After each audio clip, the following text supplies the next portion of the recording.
नमस्कार. आज आपण 13व्या व 14व्या या दोन्ही श्लोकांचा अर्थ जाणून घेणार आहोत. वरील श्लोकांमध्ये भगवंतांच्या प्राप्तीसाठी भक्तीची अंगभूत वेगवेगळी साधने सांगून त्यांचे फल म्हणून परमेश्वराची प्राप्ती होते असे सांगितले आहे.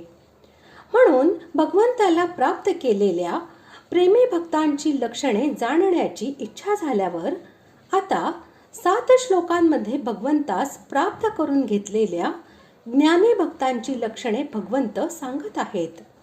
श्लोक 13. अद्वेष्टा सर्वभूतानां मैत्रः करुण एव च निर्ममो निरहंकारः समदुःखः सुखः क्षमी. श्लोक 14. संतुष्टः सततं योगी यतात्मा दृढनिश्चयः मय्यर्पितमनो बुद्धिर्यो मद्भक्तः स मे प्रियः. श्लोकाचा अर्थ: जो कोणत्याही प्राण्याचा द्वेष न करणारा, स्वार्थरहित, सर्वांवर प्रेम करणारा व अकारण दया करणारा, माझेपणा व मीपणा नसलेला, सुखात व दुःखात समभाव असलेला आणि क्षमावान म्हणजे अपराध करणाऱ्यालाही अभय देणारा असतो.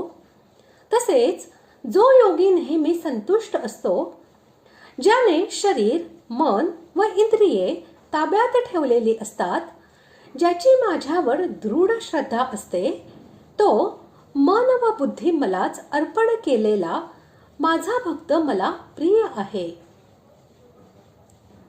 सर्व भूतानां मुख्यतः याचा संबंध अद्वेष्टा बरोबर आहे, परंतु अनुवृत्तीने हे मैत्र आणि करुण यांच्याशी संबंधित आहे.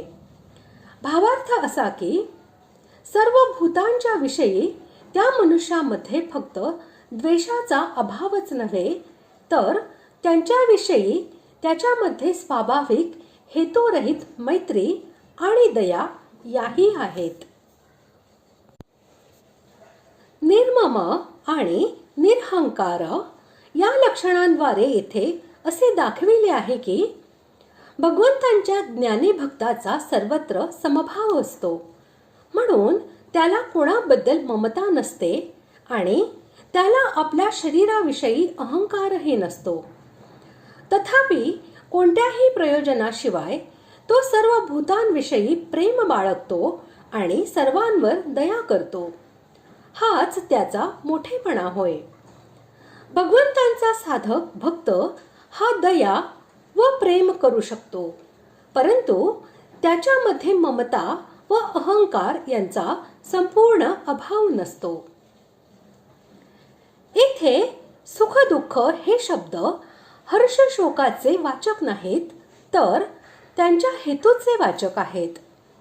तसेच त्यांच्यापासून उत्पन्न होणाऱ्या विकारांचे नाव हर्ष शोक असे आहे. अज्ञानी मनुष्यांना सुखाबद्दलची आसक्ती असते, त्यामुळे सुखाची प्राप्ती झाल्यावर त्यांना हर्ष होतो आणि दुःखाच्या प्राप्तीचा त्यांना द्वेष वाटतो. म्हणून दुःखाची प्राप्ती झाल्यावर त्यांना शोक होतो. परंतु ज्ञानी भक्ताला सुख व दुःख यांमध्ये समभाव असल्यामुळे कोणत्याही अवस्थेमध्ये त्याच्या अंतःकरणात हर्ष शोक इत्यादी विकार उत्पन्न होत नाहीत. श्रुतीमध्येही म्हटले आहे की ज्ञानी पुरुष हा हर्ष शोक यांचा संपूर्ण त्याग करून टाकतो.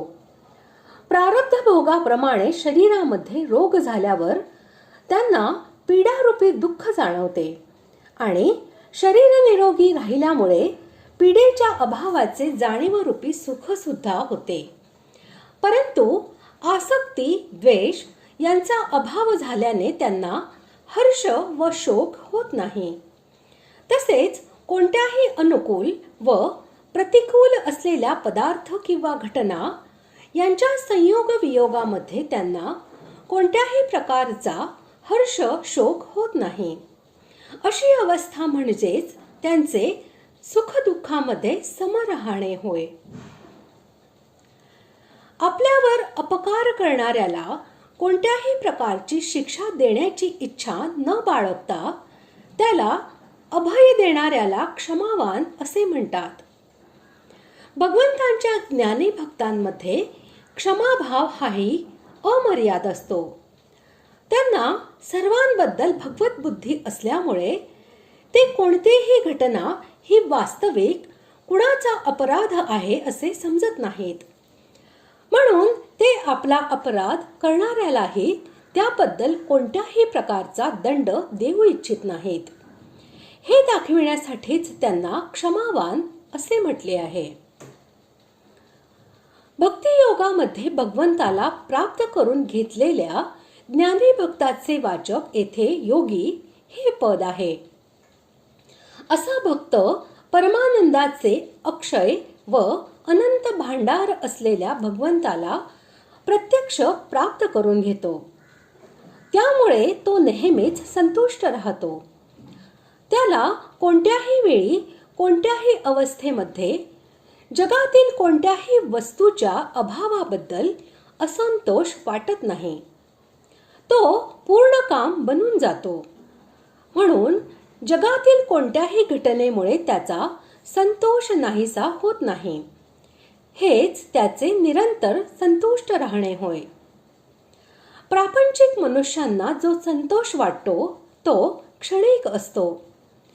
ज्या कामनेची पूर्तता झाल्यामुळे त्यांना संतोष वाटतो त्यात कमतरता आल्यास पुन्हा असंतोष निर्माण होतो. म्हणून ते नेहमी संतुष्ट राहू शकत नाहीत.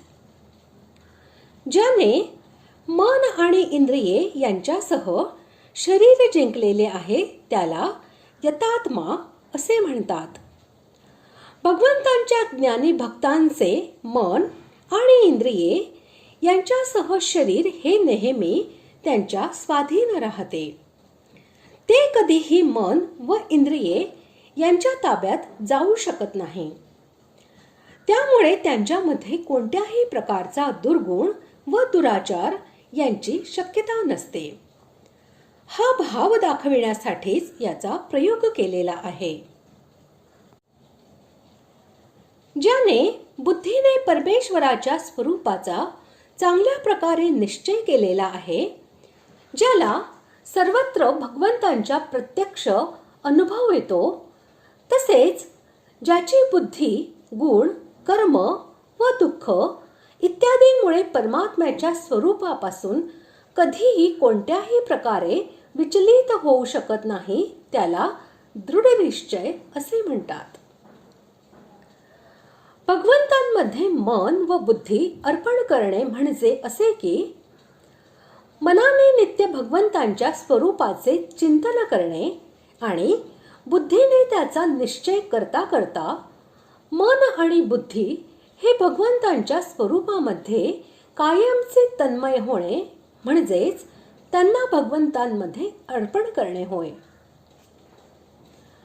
तो माझा भक्त मला प्रिय आहे या म्हणण्याचे तात्पर्य असे की ज्याचे भगवंतांवर अहेतुक आणि अनन्य प्रेम आहे, ज्याची भगवंतांच्या स्वरूपामध्ये अढळ स्थिती आहे, ज्याला कधी भगवंतांचा विरह होत नाही, ज्याची मन व बुद्धी भगवंतांना अर्पण केलेली आहे, भगवंत हाच ज्याचे जीवन धन प्राण व सर्वस्व आहे, जो भगवंतांच्या हातातील कळसूत्री बाहुली झालेला आहे, अशा ज्ञानी भक्ताला भगवंत आपला प्रिय असे म्हणत आहेत. अशा प्रकारे आज आपण 13व्या व 14व्या या दोन्ही श्लोकांचा अर्थ जाणून घेतला. पुढील भागात आपण 15व्या श्लोकाचा अर्थ जाणून घेणार आहोत. धन्यवाद.